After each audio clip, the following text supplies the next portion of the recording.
Excuse me. Hello, teacher. I'm sorry to bother you. I have a question. Oh, hello, Sam. What's that question you want to make? Tell me. Yeah, thank you. What happens is that I'm having trouble improving my English. Well, you are not bad. In fact, you did well in the last exam. What's the matter? Probably, but it's not enough. I mean, I need to improve my English soon. I have already told you, you only need to practice. That way you will improve your language skills. What happens is that I need to get a better job and I need to speak very good English for that. Please, I need your help. I can listen and understand, but I can't speak fluently. I see. Well, it comes with the time, but I guess I can give you some tips. Are you taking notes of new vocabulary we learn here in the class every day? I do, but that doesn't work for me. I take notes of all the new words, but then I don't use them.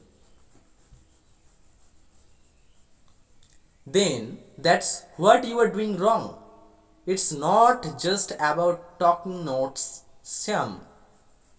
You need to use those new words you wrote.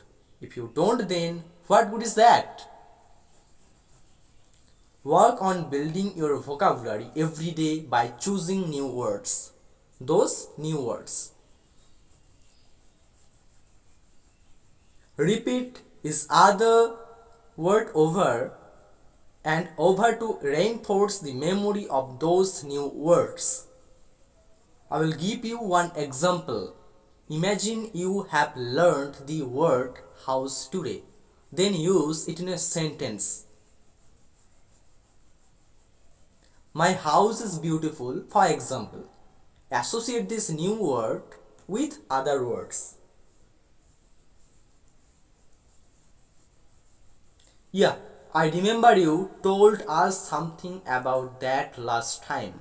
Associate new vocabulary. Exactly. That's the best way to learn new words in English, you know. People think translating a words in enough, but it's useless if you're not able to use that new word. That's why you have to incorporate that new vocabulary to your own life. Real life. I think I get it. It's not enough to know what something means. I mean a word. If we don't use it, we will forget that word we have learned, right? Is that correct? That's right. That's how you get to speak advanced English. Learning new words and using them in your real life. Please never forget this tip. It's important. Wow, that's an excellent tip, Mr. Kajal. I need more, please. More tips. Well, another thing that worked for me was to surround yourself with English. And you don't need to be in an English speaking country to surround yourself with English.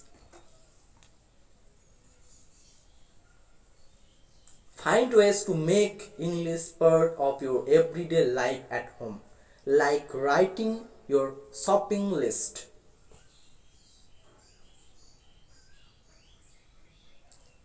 Reading the newspaper, listening to the radio, writing a diary in English. That worked for me. or listening to English on your cell phone while traveling to work, videos, podcasts, etc.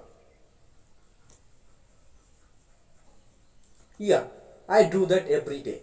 I listen to videos on YouTube to improve my listening skills. That's great, but sometimes it's not enough. You need to listen and pay attention. If you don't understand a new word or phrase, then take notes of that and start using it. I have already told you that in the first tip. You can also make English friends.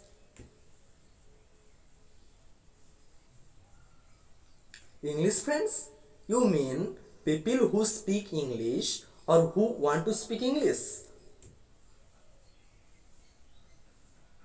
It can be both of them.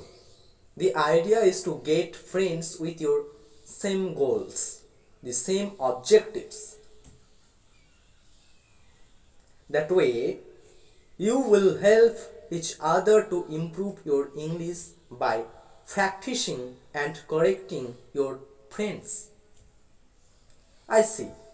But I told my friends to practice last time and they were motivated and first. But then, I know. That also happened to me. They are motivated at first, but then they give up.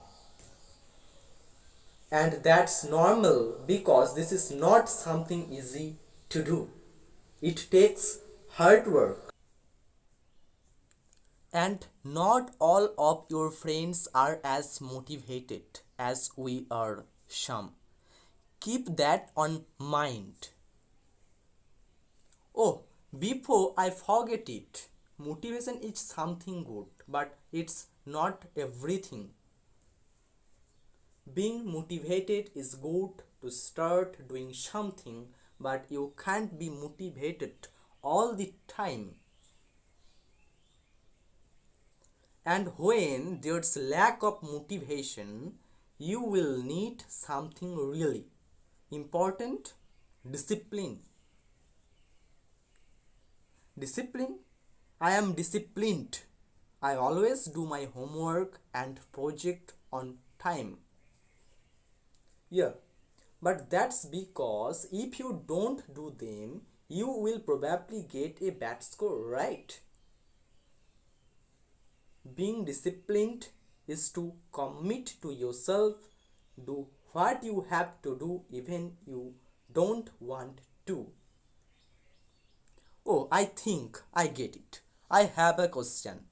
Is it really necessary to read books in English? Read everything you can get your hands on. Classical literature, paperbacks, newspapers, websites, emails, your social media feed, cereal boxes. If it's in English, read it. Why? Well, this content will be full of juicy new vocabulary as well as a fair amount you already know. This helps you improve quickly as re-exposure to learned vocabulary gives you new examples in context. It's not necessary you read boring books about culture, history, drama if you don't like them. But read whatever you want to read in English, even if it's a comic book or whatever. Excellent. I was worried about that. I don't like reading books. Oh, also, find fun ways to learn new words. That helps a lot. Not everyone learns in a same way, you know.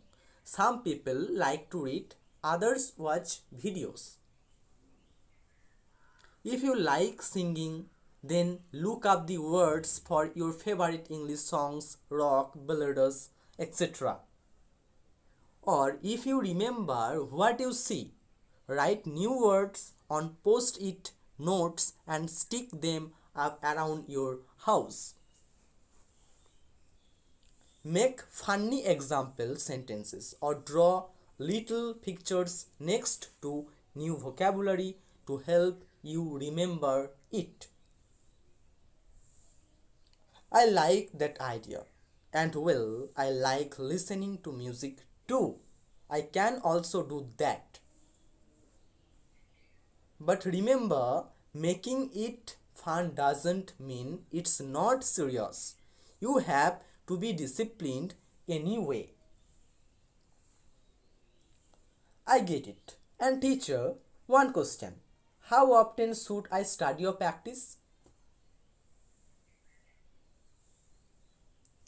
I mean, I study English every day, but somebody told me that's not good. So, how often? It all depends on you. Look. I've been teaching English for more than 15 years. So let me tell you something I have learned. The important thing is how much can you handle. Some people get stressed very easily while others can handle hard work and pressure normally. So if you can practice all day, that's perfect. The more you practice, the better and quicker you will learn.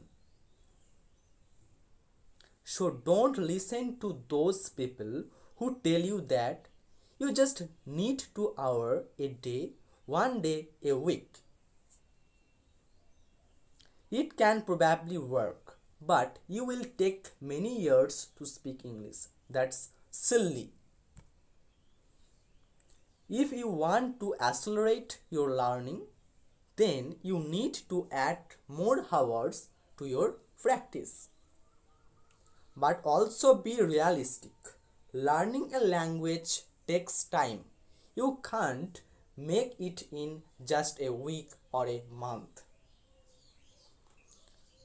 Yes, I know that, but I am determined to learn and dominate this beautiful language. Sorry, teacher, there are many things that these experts say in the teaching of English. I'd like to know more about that. For example, can I use a dictionary or translator? My last teacher told me not to use it because we're learning English and that's forbidden. That doesn't make sense. In order to learn new words, you need to know what it means first. But there are ways to use a dictionary or translator. We can make another video about those things. If our subscribers want a video about myths, about learning English and more tips, they can let us know by commenting this video. Now I have to go. Oh sure, thank you very much for your help, teacher. I really appreciate it. I hope you like this conversation. If you could improve your English a little more, please subscribe to the channel.